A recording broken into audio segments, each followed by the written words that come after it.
வணக்கம். கற்போம் கற்பிப்போம் என்ற இந்த நிகழ்ச்சியின் மூலமாக மீண்டும் உங்களை சந்திப்பதில் மகிழ்ச்சி. TNPSC group 1 mains topic science and technology biotechnology. Biotechnology part 1 already discuss with you. இப்போ வந்து பார்ட் 2. பார்ட் 2னா நிறையா பாட்டு போகும், ஏன்னா குட்டி குட்டியாக தான் நான் தர ட்ரை பண்ணுறேன். ரைட். ஸோ இந்த வீடியோ கிளிப்பில் நம்ம என்ன பார்க்க போகிறோம் அப்படின்னா, பயோடெக்னாலஜினா என்ன, ஏன்னா சம்டைம்ஸ் அப்படி கேட்டுருவாங்க பயோடெக்னாலஜினா என்ன அப்படின்னு தெரிஞ்சுக்கிட்டு அதில் என்னென்ன படிக்கிறோம். ஏற்கனவே நான் சொன்னேன் இல்லைங்களா உங்களுக்கு என்னென்ன பாசிபிள் கொஸ்டின்ஸ் இருக்குது அப்படின்றது, அதையே நீங்கள் அப்ளிகேஷன்ஸ்னு போட்டு எழுதிக்கலாம், அது ஒன்றும் பிரச்சனை இல்லை. ஸோ இப்போ இந்த கிளிப்ஸில் வந்து இந்த பயோடெக்னாலஜி அப்படின்ற டாப்பிக்கில் என்ன மேஜர் செக்ஷன்ஸ் வந்து படிக்கிறாங்க அப்படின்றதையும், ஃபெர்மெண்டேஷன்னா என்ன அப்படின்றத பற்றியும் ஒரு சின்ன ஜஸ்ட் நான் உங்களுக்கு கொடுத்துட்றேன். ரைட். ஸோ பயோடெக்னாலஜி அப்படின்னா உங்களுக்கு தெரியும், உயிரி தொழில்நுட்பம் அப்படின்னு சொல்லுவாங்க. அதாவது ஏற்கனவே இருக்க ஒரு உயிரில் வந்து சில நுட்பங்களை ஏற்படுத்தி தொழில்நுட்பங்கள் மூலமாக சில மாற்றங்களை ஏற்படுத்தி உருவாக்கப்படுற பொருட்கள் மூலமாக மனித குலத்துக்கும் உங்களுக்கு வந்து இந்த உலகத்துக்கும் சில நன்மைகள் தர்றது தான் பயோடெக்னாலஜி அப்படின்ற ஒரு டாபிக்கில் நம்ம பார்க்குறோம். ரைட். ஸோ இது வந்து பார்த்தீங்க அப்படின்னா, அந்த பயோடெக்னாலஜி அப்படின்றது உங்களுக்கு வந்து ரொம்ப காலங்களுக்கு முன்பாகவே, அதாவது 1000-2000 வருடங்களுக்கு முன்பாகவே பயோடெக்னாலஜி அப்படின்னு தெரியாமல் அந்த ப்ராசஸ் மூலமாக சில மாற்றங்கள் நடக்கிறத வந்து மனிதர்கள் பயன்படுத்திட்டு இருந்திருக்காங்க. ஃபார் எக்ஸாம்பிள் வந்து பார்த்தீங்கன்னா, உங்களுக்கு வந்து தயிர் இருக்கு இல்லையா, தயிரை வைக்கிறதெல்லாம் கூட உங்களுக்கு ஒரு விதமான ஒரு மாற்றங்கள் தான் அப்படின்னு சொல்லப்படுது. சில இயற்கையாகவே அது நடக்கிற சில விஷயங்கள், பட் அதை வந்து நம்ம தெரிஞ்சு அதை பண்ணியிருக்கோம். தோசையை புளிக்க வைக்கிறது, ஸோ இந்த மாதிரியெல்லாம். ஸோ இதுதான் வந்து உங்களுக்கு வந்து இப்போ வந்து என்ன பண்ணுறோம் அப்படின்னா, அந்த குரோமோசோமில் இல்லாட்டி ஜீனில் சில மாற்றங்கள் ஆர்டிஃபிஷியலாக உள்ள கொண்டு வந்து நாம பண்ணுறோம். சரிங்களா. ஸோ இதுதான் வந்து அந்த பயோடெக்னாலஜி அப்படின்ற ஒரு டாப்பிக்கில் நிறைய விஷயங்கள் இதில் டீல் ஆகுது. ஸோ இப்போ வந்து நம்ம என்ன அப்படின்னா, உங்களுக்கு வந்து பயோடெக்னாலஜி அப்படின்னா என்ன அப்படின்னு வந்து பார்த்தோம் அப்படின்னா, science of applied biological process அப்படின்னு சொல்கிறாங்க. ஸோ பயோடெக்னாலஜி அப்படின்றது science of applied biological process. Okay, அது ஃபர்ஸ்ட் லைன் போடுவாங்க. இதை முதல்ல இந்த வேர்டு யார் காயின் பண்ணாமல் 1990 கார்ல் எர்கி அப்படின்ற ஒருத்தர் தான் அதை காயின் பண்ணியிருக்காரு. கார்ல் எர்கி அப்படின்ற ஒருத்தர் தான் முதல் 1990 அதை வந்து அந்த பேரை வந்து அவர் வந்து உருவாக்கியிருக்காரு. ரைட். ஸோ அதுக்கப்புறம் வந்து பார்த்தீங்க அப்படின்னா, அந்த பயோடெக்னாலஜியோட டெவலப்மெண்ட் அப்படின்னு வந்து பார்க்கும்போது அது என்ன சொல்கிறாங்கன்னா, கன்வென்ஷனல் அண்ட் மாடர்ன் பயோடெக்னாலஜி அப்படின்னு வந்து ரெண்டாக வந்து நம்ம பாட புத்தகங்கள்லாம் சொல்லப்படுது. அதனால் நாமளும் அப்படியே எழுதிக்கிறது is better choice. So conventional அப்படின்றது எனக்கு நான் ஏற்கனவே சொன்னேன் இல்லையா, மரபு ரீதியாக பாரம்பரியமாக நம்ம வந்து ரொம்ப காலமாக பயன்படுத்திட்டு வர்ற சில விஷயங்கள். ஃபார் எக்ஸாம்பிள் ஈஸ்ட்டை பயன்படுத்துறது, அந்த தோசையெல்லாம் புளிக்க வைக்கிறது, ஸோ இந்த மாதிரி விஷயங்கள்லாம் கன்வென்ஷனல் அப்படின்னு சொல்கிறாங்க. ஸோ மாடர்ன் பயோடெக்னாலஜி அப்படின்றது வந்து ஃபேக்ட், ரியல் ஃபேக்டாக அந்த தொழில்நுட்பத்தை பயன்படுத்தி ஜீனில் குரோமோசோமில் சில மாற்றங்கள் கொண்டு வந்து அது மூலமாக சில பொருட்கள் உருவாக்கி அது வந்து மனிதர்களுடைய பயன்பாட்டுக்கு வந்து பயன்படுத்துறது மாடர்ன் பயோடெக்னாலஜி அப்படின்ற ஒரு டாபிக்கில் பேசுகிறோம். இந்த ரீகாம்பினன்ட் டிஎன்ஏ டெக்னாலஜி இருக்கு இல்லையா, ஸோ அதுக்கப்புறம் செல் ஃபியூஷன் டெக்னாலஜி, செல்களை இணைக்கிறது. ஸோ இந்த மாதிரியான தொழில்நுட்பங்கள் மூலமாக புதிதாக பொருட்களை கண்டுபிடிச்சு அதை வந்து மனிதனுடைய பயன்பாட்டுக்கு கொண்டு வரதை வந்து மாடர்ன் பயோடெக்னாலஜி அப்படின்னு சொல்கிறாங்க. ஸோ மாடர்ன் பயோடெக்னாலஜியை பொறுத்தவரை உங்களுக்கு வந்து அதை யார் ஓன் பண்ணுறா அப்படின்றதும் ஒரு பெரிய பிரச்சனை. அதுக்கு வந்து உங்களுக்கு வந்து இன்டெலெக்சுவல் ப்ராப்பர்ட்டி ரைட் வாங்கிடுவாங்க. ஸோ இந்த மாதிரி இஷ்யூஸ். ஸோ அப்போ மாடர்ன் பயோடெக்னாலஜி அப்படின்றதுக்கு வந்து ஒரு சமூக ரீதியான ஒரு தாக்கம் இருக்குது அப்படின்னு சொல்லப்படுது. ரைட். ட்ரெடிஷனல் பயோடெக்னாலஜி அப்படின்றதுனா அந்த மாதிரி இருக்காது. ஏன்னா இட்ஸ் நாட் எவ்ரி ஒன், எல்லாருக்குமே தெரிகிற ஒரு விஷயமா இருக்கிறதுனால அந்த பிரச்சனை நமக்கு இருக்கிறது இல்லை. ரைட். ஸோ இது அது வந்து ஜஸ்ட் சின்ன இன்ட்ரடக்ஷன் கொடுத்துக்கோங்க. கொடுத்துட்டு வந்து இப்போ பயோடெக்னாலஜி அப்படின்ற ஒரு டாபிக்கு கீழே நம்ம வந்து நிறைய விஷயங்கள் படிக்கிற மாதிரி இருக்கும். ஃபார் எக்ஸாம்பிள் கன்வென்ஷனல் அப்படின்னு வரும்போது உங்களுக்கு வந்து ஃபெர்மெண்டேஷன் அப்படின்ற விஷயத்தை வந்து படிக்கிறாங்க, அதாவது நொதித்தல் அப்படின்ற ஒரு விஷயம். ரைட்டா. ஸோ அதில் வந்து உங்களுக்கு வந்து ஆசிட், என்சைம்ஸ், இதை பற்றி இதெல்லாம் எப்படி உருவாக்கப்படுது, அதனுடைய இது என்ன அப்படின்ற மாதிரி படிக்கிறது. இதில் வந்து பயோமாஸ், இது வந்து சிங்கிள் செல் ப்ரோட்டீன், அந்த பயோமாஸில் வந்து உங்களுக்கு சிங்கிள் செல் ப்ரோட்டீன் அப்படின்ற ஒன்று உருவாக்குறது. ஒரு சிலருக்கு நான் உங்களுக்கு தமிழ் வார்த்தை கொடுக்குறேன். ஃபெர்மெண்டேஷன்றது நொதித்தல் அப்படின்னு சொல்லணும் இல்லையா. ஸோ அது மாதிரி பயோமாஸ் அப்படின்னு வரும்போது உங்களுக்கு வந்து உயிரி திரள் அப்படின்ற வார்த்தை பயன்படுத்துகிறாங்க. ஸோ உயிரி திரள், ஸோ பயோமாஸ் இது வந்து சிங்கிள் செல் ப்ரோட்டீன், ஒற்றை செல் புரதங்கள் அது உருவாக்குறது, அதை பற்றி இது படிக்கிறது. இது ரெண்டுமே உங்களுக்கு வந்து கேள்வியாக தனிப்பட்ட முறையில் கூட கேட்கறதுக்கு வாய்ப்புகள் இருக்கு. ரைட். அடுத்த என்சைம்ஸ், நொதிகள். உங்களுக்கு ஃபெர்மெண்டேஷன்றது நொதித்தல், இது வந்து நொதிகள். என்சைம்ஸ்ன்றது நொதிகள். இது வந்து பயோசென்சார் அப்படின்னு சொல்கிறோம். பயோசென்சார் அப்படின்றது வந்து உயிரி உணர்வுகள் அப்படின்னு சொல்கிறாங்க. ஸோ என்சைம்ஸில் வந்து பயோசென்சார்ஸ் அதை பற்றி நம்ம தெரிஞ்சுக்கிறோம். அது வந்து பயோஃபியூவல்ஸ். பயோஃபியூவல்லாம் உங்களுக்கே தெரியும் இல்லையா. ஸோ உங்களுக்கு வந்து என்ன சொல்கிறோம், உயிரியல் பொருட்களில் உருவாக்கப்படுற அந்த ஆற்றலுக்கான பயன்படுற ஒரு பொருட்கள். ஸோ ஹைட்ரஜன், மீத்தேன், ஆல்கஹால், இதை பற்றிலாம் அந்த டாப்பிக்கில் தெரிஞ்சுக்கிறோம். அந்த வந்து மைக்ரோபியல் இன்னாகுலன்ஸ் அப்படின்னு சொல்லுவாங்க. மைக்ரோபியல் இன்னாகுலன்ஸ் வந்து பார்க்கும்போது பயோ ஃபெர்டிலைசர், நைட்ரஜன் ஃபிக்சர், இதெல்லாம் வந்து உங்களுக்கு வந்து மைக்ரோபியல் இன்னாகுலன்ட் அப்படின்றது கீழே அதில் வந்து ஸ்டடி பண்ணுறாங்க. ரைட்டா. ஸோ மைக்ரோபியல் இன்னாகுலன்ஸ் அப்படின்றது வந்து என்ன சொல்கிறாங்கன்னா, நுண்ணுயிரி உட்புகட்டல்கள் அப்படின்னு சொல்கிறாங்க. நுண்ணுயிரி உட்புகட்டல்கள் அப்படின்றத மைக்ரோபியல் இன்னாகுலன்ஸ் அப்படின்றது கீழே சொல்லப்படுது. இதில் வந்து plant and animal cell culture, அதாவது வளர்க்கிறது, செயற்கையாக வந்து வளர்க்கிறது, தாவரங்கள் மற்றும் விலங்குகளுடைய செல்களை வந்து வளர்க்கறத பற்றி தான் plant or animal cell culture அப்படின்னு சொல்லப்படுது. அந்த ரீகாம்பினன்ட் டிஎன்ஏ டெக்னாலஜி அப்படின்னு சொல்லுவாங்க. இது வந்து மறு கூட்டுணைவு டிஎன்ஏ உயிரி தொழில்நுட்பம் அப்படின்னு சொல்லுவாங்க. ரீகாம்பினன்ட் டிஎன்ஏ டெக்னாலஜி அப்படின்றது மறு கூட்டுணைவு டிஎன்ஏ தொழில்நுட்பம் அப்படின்னு சொல்லப்படுது. ஸோ அதை பற்றி தெரிஞ்சுக்கலாம். அதில் வந்து ப்ராசஸ் இன்ஜினியரிங் அப்படின்னு சொல்லுவாங்க. ப்ராசஸ் இன்ஜினியரிங் அப்படின்றது என்னன்னா செயல்முறை பொறியியல் அப்படின்னு சொல்லப்படுது. ப்ராசஸ் இன்ஜினியரிங் அப்படின்றது செயல்முறை பொறியியல். ஸோ இதை பற்றியெல்லாம் நம்ம வந்து இந்த பயோடெக்னாலஜி அப்படின்ற டாபிக்ல நம்ம பார்க்கலாம். ஸோ இந்த ப்ராசஸ் இன்ஜினியரிங்ல தான் உங்களுக்கு எஃப்ளைன் ட்ரீட்மெண்ட், இந்த வேஸ்ட் வாட்டர்லாம் இருக்கு இல்லையா, அதை ட்ரீட் பண்ணுறது, வாட்டர் ரீசைக்ளிங், இதெல்லாம் இந்த ப்ராசஸ் கீழே தான் பண்ணுறாங்க. ஸோ ஜஸ்ட் இது வந்து இதெல்லாம் பற்றி படிக்கிறோம். இதை தவிர நான் உங்களுக்கு ஏற்கனவே சொன்னேன் இல்லையா, உங்களுக்கு வந்து இதுக்குள்ளே எல்லாமே வந்துடும். தட் மீன்ஸ் க்ளோனிங்கு, தெரபட்டிக் க்ளோனிங்கு, ஸோ இந்த மாதிரி எல்லாமே உங்களுக்கு இந்த டாப்பிக்கில் வந்து ஸ்டெம் செல் ரிசர்ச், இது எல்லாமே ஏதோ ஒரு விதத்தில் இந்த ரீகாம்பினன்ட் டெக்னாலஜி அது ஏதாவது ஒரு டாப்பிக்கில் இது வந்து கவர் ஆகிடும். ஸோ உங்கள் பள்ளி பாட புத்தகத்தில் வந்து பயோடெக்னாலஜி அப்படின்றதுல நம்ம இதெல்லாம் படிக்கிறோம் அப்படின்ற மாதிரி கொடுத்துருக்காங்க. ஸோ இதை தவிர்த்து நீங்கள் வந்து உங்களுக்கு அந்த இன்ட்ரோடக்டரி டாப்பிக்கில் கொடுத்த அந்த என்ன பாசிபிள் கொஸ்டின்ஸ் அப்படின்னு டிஸ்கஸ் பண்ணோம் இல்லையா, ஸோ அதில் இருக்க வார்த்தைகளை கூட நீங்கள் சேர்த்து இதில் எழுதிக்கலாம், ரைட். ஸோ இப்போ பயோடெக்னாலஜியுடைய அச்சீவ்மெண்ட்ஸ் அப்படின்னு சில விஷயங்கள் நம்ம லேண்ட்மார்க்காக நம்ம பார்க்குறோம். அதை பற்றி ஒரு சின்ன ஜிஸ்ட் கொடுக்குறேன். அதை எழுதும்போது நீங்கள் இதையும் சேர்த்து எழுதுனா கொஞ்சம் நல்லா தான் இருக்கும். ஸோ அன்னோன் பீரியட் ஆஃப் டைம்னா வந்து இந்த பிரெட் இருக்கு இல்லையா, அந்த பிரெட்டு, அதுக்கப்புறம் வந்து உங்களுக்கு வந்து நம்ம தயிரை புளிக்க வைக்கிறது, இந்த மாதிரி விஷயங்கள்லாம்.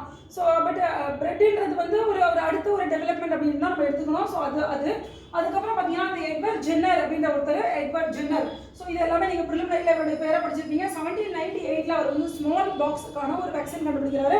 ஸோ அது ரொம்ப இம்பார்ட்டண்டாக பார்க்கப்படுது. ஸோ எட்வர்ட் ஜென்னர் ஸ்மால் பாக்ஸுக்காக அவர் கண்டுபிடிச்சது 1798. ஸோ அதை நீங்கள் கண்டிப்பாக நீங்கள் தெரிஞ்சுக்கணும்.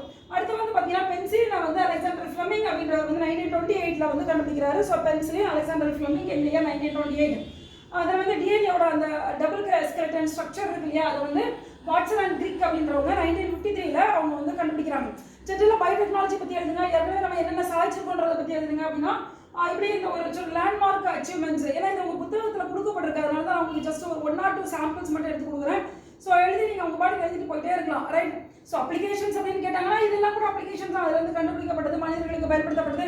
ஸோ 1 or 2 வேர்ட்ஸ் வந்து நீங்கள் கொடுத்துட்டு போகிறதுல ஒன்றும் தப்பு கிடையாது. அதுக்கப்புறம் வந்து பார்த்தீங்கன்னா இந்த மோனோக்ளோனல் ஆன்டிபாடிஸ் அப்படின்னு சொல்கிறாங்களே, இப்போ கூட இந்த கொரோனா பீரியடில் ஒரே மோனோக்ளோனல் ஆன்டிபாடிஸ் பற்றி தான் பேசிட்டு இருக்கோம்.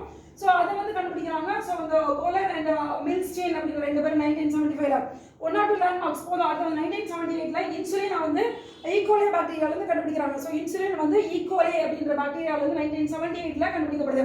அடுத்த ஹியூமலின் அப்படின்னு சொல்லிட்டு ஒரு இன்சுலின் மாதிரியான ஒரு விஷயம், அதை வந்து செயற்கையாக வந்து யூஎஸ்ஏல கண்டுபிடிக்கிறாங்க. ஸோ அது வந்து ரொம்ப ஒரு லேண்ட்மார்க்காக பார்க்கப்படுது, ஹியூமலின், HUMULIN. அடுத்து வந்து பாலிமரைஸ் செயின் ரியாக்ஷன். இப்போ வந்து கோவிட் டெஸ்ட் கூட அந்த பிசிஆர் சொல்லுவாங்க, அந்த பாலிமரைஸ் செயின் ரியாக்ஷன் அப்படின்றது வந்து கேரி முல்லிஸ் அப்படின்றவங்க வந்து 1986 கேரி முல்லிஸ், KARYMULLIS கேரி முல்லிஸ் அப்படின்றவங்க 1986 பண்ணுறாங்க. தென் வந்து அந்த ஜெனட்டிக்கலி மாடிஃபைடு ஆர்கனிசம் அப்படின்றவங்க அதில் வந்து முதல் தாவரம் எப்போ கண்டுபிடிக்கப்படுது 1994 ஃப்ளவர் செவர் அப்படின்னு சொல்லிட்டு ஒரு டொமேட்டோ, ஒரு தக்காளி தான் வந்து கண்டுபிடிக்கப்படுது. அப்படியே பேர் வந்து ஃப்ளவர் செவர், FLAVR. ஸோ அதுதான் வந்து முதல்ல பண்ணுறாங்க. அப்புறம் வந்து 1997 உங்களுக்கு வந்து அந்த டாலி உங்களுக்கு தெரிஞ்சிருக்கும். ஸோ அது வந்து குளோனிங் முறையில் உருவாக்கப்பட்ட முதல் விலங்கு. ஸோ அயன் வில்மேட்ச் அப்படின்றவங்க வந்து பண்ணுறாங்க. ஸோ வந்து அந்த நியூக்ளியஸ் இருக்கு இல்லையா, அதை எடுத்து அந்த குளோனிங் பண்ணியிருக்காங்க. ஸோ ரொம்ப லேண்ட்மார்க் 1997. தென் வந்து 2000 வந்து பார்த்தீங்கன்னா உங்களுக்கு வந்து முதல்ல அந்த ஃபர்ஸ்ட் ஜினோமை வந்து சீக்வன்ஸ் பண்ணுறாங்க, ரைட். பிளான்ட் ஜினோம் முதல்ல ஒரு பிளான்டோட ஜினோமை வந்து சீக்வன்ஸ் பண்ணது 2000. அந்த அரபிடோபிஸ் தலியானா அப்படின்னு சொல்கிறாங்க, ARABIDOPSISTHALIANA அப்படின்னு சொல்கிறாங்க. ஸோ இது ஞாபகம் அடுத்த 2002 வந்து பார்த்தீங்கன்னா ஒரைசா சட்டிவா அந்த நம்ம அரிசி இருக்கு இல்லையா, அதை வந்து சீக்வன்ஸ் பண்ணுறாங்க. ஸோ இதான் என்னுடைய ஸ்டோரி. இதை ஜஸ்ட் நீங்கள் வந்து அந்த ஒரு இன்ட்ரோடக்டரி பாட்டில் நீங்கள் எழுதிக்கோங்க. இதை வந்து நீங்கள் எங்கேயாவது உங்களுடைய ஃபேக்சுவல் இன்ஃபர்மேஷனில் பயன்படுத்திக்கலாம். உங்கள் பள்ளி பாட புத்தகத்தில் இருக்கிறதுனால உங்களுக்கு நான் இதை பற்றி டீல் பண்ணியிருக்கேன், ரைட். ஸோ இது வந்து ஒரு டாபிக் மாதிரி பயோடெக்னாலஜி என்ன, பயோடெக்னாலஜியில் நம்ம என்னென்ன மாதிரியான விஷயங்களை படிக்கிறோம், அந்த மாதிரி கேள்வி கேட்டாங்கன்னா இதை நீங்கள் எழுதிக்கலாம், ரைட். ஸோ அதுக்கப்புறம் வந்து அந்த கன்வென்ஷனல் பயோடெக்னாலஜி அப்படின்னு வரும்போது அதில் வந்து ஃபஸ்ட்டு வந்து டாப்பிக்காக உங்களுக்கு வந்து இந்த ஃபெர்மெண்டேஷன் அப்படின்ற ஒரு விஷயத்தை பற்றி டீட்டெயிலாக பேசுகிறாங்க. அதனுடைய பயன்பாடுகள் ரொம்ப இருக்கிறதுனால அப்ளிகேஷன் வரைக்கும் கொடுத்துருக்கிறதுனால அது நீங்கள் கண்டிப்பாக படிச்சுக்கிறது நல்லது அப்படின்னு தான் நான் நினைக்கிறேன், ரைட். ஸோ ஃபெர்மெண்டேஷன் அப்படின்னா நொதித்தல் அப்படின்னு வந்து பேர். ஸோ ஃபெர்மெண்டேஷனை பற்றியோ அதனுடைய பயன்பாடுகளை பற்றி படிக்கிறதுக்கு என்ன பேர் அப்படின்னா சைமாலஜி அப்படின்னு பேர். ஸோ சைமாலஜி அப்படின்றது it is to study about the process of fermentation and its application, that is zymology அப்படின்னு வந்து பேர், ரைட். ஸோ ஃபெர்மெண்டேஷன் அப்படின்றது என்ன, உங்களுக்கு நொதிக்க வைக்கிறது. ஸோ இது என்ன அப்படின்னு கேட்டால் இது வந்து ஒரு மெட்டபாலிக் ப்ராசஸ். வளர்சிதை ஒரு ஒரு செயல்பாடு. மெட்டபாலிக் ப்ராசஸ் இது இங்கே. ஸோ இதில் என்ன ஆகுதுன்னா ஆர்கானிக் மாலிகுல் இருக்கு இல்லையா, உயிரி பொருட்கள். ஸோ அதெல்லாம் வந்து உங்களுக்கு ஆசிடாவோ கேஸஸாவோ இல்லாட்டி ஆல்கஹாலோ அது மாறுது. ஆசிட் கேஸஸ் ஆர் ஆல்கஹாலாக மாறுது. ஸோ இது வந்து for example organic material like glucose போன்றவைகள் வந்து இப்படி மாறுது அப்படின்னு வந்து சொல்லப்படுது. அதுக்கப்புறம் வந்து ஆனால் இந்த அந்த ஃபெர்மெண்டேஷன் அப்படின்ற ப்ராசஸ் வந்து ஆக்சிஜன் இல்லாமல் தான் இந்த ப்ராசஸ் வந்து நடந்துட்டு இருக்குன்னு சொல்லுவாங்க. Without the presence of oxygen இல்லாட்டி எலக்ட்ரான் டிரான்ஸ்போர்ட் சிஸ்டம். இங்கே வந்து எலக்ட்ரான் வந்து கடத்த வேண்டிய தேவையில்லை அப்படின்னு சொல்றது. எலக்ட்ரான் டிரான்ஸ்போர்ட் சிஸ்டமோ இல்லாட்டி ஆக்சிஜனே இல்லாமல் தான் இந்த செயல்பாடுகள் நடக்குது அப்படின்னு வந்து சொல்றாங்க. ரைட். ஸோ இதில் வந்து பார்த்தீங்க அப்படின்னா முதல்ல இது ரொம்ப லேண்ட்மார்க்காக பார்க்கப்படுது எப்போ அப்படின்னா இந்த லூயிஸ் பாஸ்டியர் அப்படின்றவர் வந்து 1856 வந்து அந்த ஈஸ்டோடைய அந்த பெனிஃபிட்டையும் அதை பற்றி சொல்லும்போது தான் இந்த ஃபெர்மெண்டேஷன் அப்படின்ற ப்ராசஸ் வந்து பெரிய லெவலில் நமக்கு தெரிய வருது. ஸோ ஃபெர்மெண்டேஷன் பற்றி எழுதுனா கண்டிப்பாக லூயிஸ் பாஸ்டியர் பற்றி நீங்கள் எழுதி தான் ஆகணும். ரைட். ஸோ அதுக்கப்புறம் வந்து பார்த்தீங்கன்னா என்ன சொல்கிறாங்க அப்படின்னா சில பாக்டீரியாஸ் அண்ட் ஃபங்கை இதெல்லாம் வந்து ஆக்சிஜனே இல்லாத நேரத்தில் இந்த மாதிரி ஃபெர்மெண்டேஷன் அப்படின்ற ஒரு ப்ராசஸ் பண்ணுது அப்படின்னு வந்து சொல்லப்படுது. ஸோ இதனுடைய முக்கியமாக என்ன சொல்கிறாங்கன்னா இந்த ஃபெர்மெண்டேஷன் அப்படின்ற ப்ராசஸ் வந்து செயற்கையாக பண்ணும்போது அதுக்கு வந்து பயோ ரியாக்டர் அப்படின்ற இந்த ஒரு வெசல் அதில் தான் இதை வந்து செய்கிறாங்க. பயோ ரியாக்டர் அப்படின்றதுக்கு வந்து உயிரி வினைக்கலன் அப்படின்னு வந்து பேர், தமிழில் உயிரி வினைக்கலன் அப்படின்னு சொல்கிறாங்க. ஸோ அதுதான் வந்து இந்த ஃபெர்மெண்டேஷன் ப்ராசஸ் வந்து செய்யறதுக்கு பயன்படுத்துகிறாங்க. ஒரு நொதிக்கலனாக வந்து அதுதான் பயன்படுத்துகிறாங்க. ஸோ பயோ ரியாக்டர் அப்படின்னு சொல்லப்படுற அந்த ஃபெர்மெண்டர் அதுதான் வந்து பயன்படுத்துகிறாங்க, நொதிக்கலன். ரைட்டா. ஸோ இதுதான் வந்து ஃபெர்மெண்டேஷன் அப்படின்றது. ஸோ ஃபெர்மெண்டேஷன் அப்படின்றது ஒரு மெட்டபாலிக் ப்ராசஸ். இது வந்து ஒரு வளர்சிதை ஒரு செயல்பாடு அப்படின்ற ஒரு லைனை எழுதிட்டு இங்கே வந்து இந்த மாதிரி உயிரி மூலப்பொருட்கள் அதாவது organic molecules is converted into acid gases or alcohol அப்படி மாறுது அப்படின்ற லைனை எழுதிட்டு தென் வந்து இங்கே வந்து ஆக்சிஜனோ இல்லாட்டி வந்து எலக்ட்ரான் டிரான்ஸ்போர்ட் சிஸ்டமோ இதுக்கு தேவையில்லை அப்படின்னு சொல்லிட்டு சைமாலஜி அப்படின்னு அதுக்கு பேர் அப்படின்ற ஒரு லைனை கொடுத்துட்டு 1856 லூயிஸ் பாஸ்டியர் அப்படின்றவர் பண்ணாரு. ஸோ அந்த ஸ்டோரியை கொடுத்துட்டு நேரம் நீங்கள் எங்கே வந்துடலாம்னா application part of the this fermentation ப்ராசஸ்க்கு வந்துடலாம். ஏன்னா அப்ளிகேஷன் தான் உங்களுக்கு ரொம்ப இம்பார்ட்டண்டான ஒரு விஷயம். அதை பேஸ் பண்ணி தான் உங்களுக்கு மார்க் கொடுப்பாங்க. ஸோ அப்ளிகேஷனில் ஃபர்ஸ்ட் மேஜர் அப்ளிகேஷன் வந்து மைக்ரோபியல் பயோமாஸ் ப்ரொடக்ஷன் அப்படின்னு சொன்னாங்க. ஸோ மைக்ரோபியல் பயோமாஸ் ப்ரொடக்ஷன் அப்படின்றதுக்கு என்ன அப்படின்னா நுண்ணுயிரி உயிரி திரள் உற்பத்தி அப்படின்னு பேர். நுண்ணுயிரி உயிரி திரள் உற்பத்தி அப்படின்றது தான் உங்களுக்கு மைக்ரோபியல் பயோமாஸ் ப்ரொடக்ஷன் அப்படின்னு வந்து பேர். இங்கே வந்து பார்த்தீங்கன்னா உங்களுக்கு இந்த அல்கே ஃபங்கே பாக்டீரியா ஈஸ்ட் இதெல்லாம் என்ன பண்ணுவாங்க காய வச்சு அதை வந்து ஒரு உணவுப் பொருளாக பயன்படுத்துவாங்க. ஒரு ப்ரோட்டீன் மாதிரி அதை பயன்படுத்துகிறாங்க. அதுதான் அடுத்த டாபிக்ல சிங்கிள் செல் ப்ரோட்டீன் அதனுடைய பயன்பாடுகள். ஏன்னா இப்போ வந்து ஸ்பேஸ் எல்லாம் போகிறோம் இல்லையா, ஸ்பேஸ் எல்லாம் போகும்போது என்ன பண்ணுவாங்கன்னா எத்தான் பயன்படுத்துறதுக்கு சாப்பிட்றதுக்கு எடுத்துகிட்டு போகிறாங்க. ஸோ அதுக்கப்புறம் வந்து மைக்ரோபியல் மெட்டபாலைட்ஸ் அப்படின்றது வந்து என்னன்னா நுண்ணுயிரி வளர்சிதை மாற்றப்பொருள் அப்படின்னு பேர். நுண்ணுயிரி வளர்சிதை மாற்றப்பொருள் அப்படின்னா என்ன அப்படின்னு பார்க்கும்போது இங்கே வந்து primary metabolites and secondary metabolites அப்படின்னு ரெண்டு இருக்கு. ஸோ வாட் இஸ் பிரைமரின்றது முதன்மை, ரைட்டா. செகண்டரின்றது இரண்டாம் மெட்டர். ஸோ முதன்மைன்றது அந்த மைக்ரோப்ஸ் அந்த நுண்ணுயிரி இருக்கு இல்லையா, ஃபார் எக்ஸாம்பிள் ஃபெர்மெண்டேஷனுக்கு பயன்படுத்தப்படுற அந்த நுண்ணுயிரி அது வாழ்றது அதனுடைய வாழ்வியல் விஷயத்தை எடுத்துகிட்டு போகிறதுக்கு அதுக்கு சில ப்ராசஸ் தேவை. அதை தான் வந்து பிரைமரி மெட்டபாலைட்ஸ் அப்படின்னு சொல்கிறாங்க. ஸோ அந்த பிரைமரி மெட்டபாலைட்ஸ் என்ன அப்படின்னு வந்து பார்த்தீங்கன்னா ethanol, citric acid, lactic acid, acetic acid இதெல்லாம் சொல்கிறாங்க. ஸோ பிரைமரி மெட்டபாலைட்ஸ் அப்படின்ற கான்செப்ட் இல்லை. Ethanol, citric acid, lactic acid, acetic acids இதெல்லாம் வந்து அதை எழுதிக்கோங்க. தென் செகண்டரி மெட்டபாலைட்ஸ் அப்படின்றது வேல்யூ அடிஷன் மதிப்பு கூட்டுறது, அது மூலமாக உங்களுக்கு வந்து கிடைக்கிற அந்த பொருட்கள், ரைட்டா. ஸோ மெட்டபாலைட்ஸ் அப்படின்றதுக்கு உங்களுக்கு என்ன சொல்லணும்னா வளர்சிதை மாற்ற பொருள். ஓகே, தமிழ் டக்குன்னு வரல. ஸோ செகண்டரி மெட்டபாலைட்ஸ் அப்படின்றத நம்ம இதில் சொல்கிறோம் வேல்யூ அடிஷன். ஸோ இதில் வந்து பார்த்தீங்கன்னா ஆன்டிபயோட்டிக்ஸ் லைக் எல்லாம் சம் எக்ஸாம்பிள்ஸ் என்ன அப்படின்னா antibiotics like amphotericin B, penicillin, streptomycin, tetracycline, alkaloids and vitamins. So இதெல்லாம் எக்ஸட்ராஸ் அப்படின்றத நீங்கள் எழுதிக்கலாம், ரைட்டா. இது வந்து செகண்டரி மெட்டபாலிசம் அப்படின்றதுக்கு நம்ம கிடைக்கக்கூடிய பொருட்கள். அடுத்த வந்து என்ன சொல்கிறாங்கன்னா மைக்ரோபியல் என்சைம்ஸ் அப்படின்னு சொல்கிறாங்க. ஸோ நுண்ணுயிர் நொதிகள் அப்படின்னு சொல்கிறாங்க. ஸோ இந்த நுண்ணுயிர் நொதிகள் மூலமாக என்னன்னா டிட்டர்ஜென்ட்ஸ் நம்ம சோப்பெல்லாம் இருக்கு இல்லையா, இது தென் வந்து ஃபுட் ப்ராசஸிங் பண்ணலாம். உணவுகள் இருக்கு இல்லையா, உணவு பொருட்களை ப்ராசஸிங் போகிறது, ப்ரீவிங் அண்ட் ஃபார்மசூட்டிகல்ஸ். ஸோ இதெல்லாம் அதுலேருந்து வாய்ப்புகள் இருக்குது. ஸோ இதில் வந்து புரோட்டியேஸ், அமைலேஸ், ஐசோமெரேஸ், லிபேஸ் இதெல்லாம் வந்து சில எடுத்துக்காட்டுகளாக உங்களுக்கு வந்து சொல்லப்படுது, ரைட்டா. ஸோ லாஸ்ட் அப்ளிகேஷன் என்னன்னு பார்த்தீங்கன்னா bio conversion R bio transformation அப்படின்னு சொல்கிறாங்க.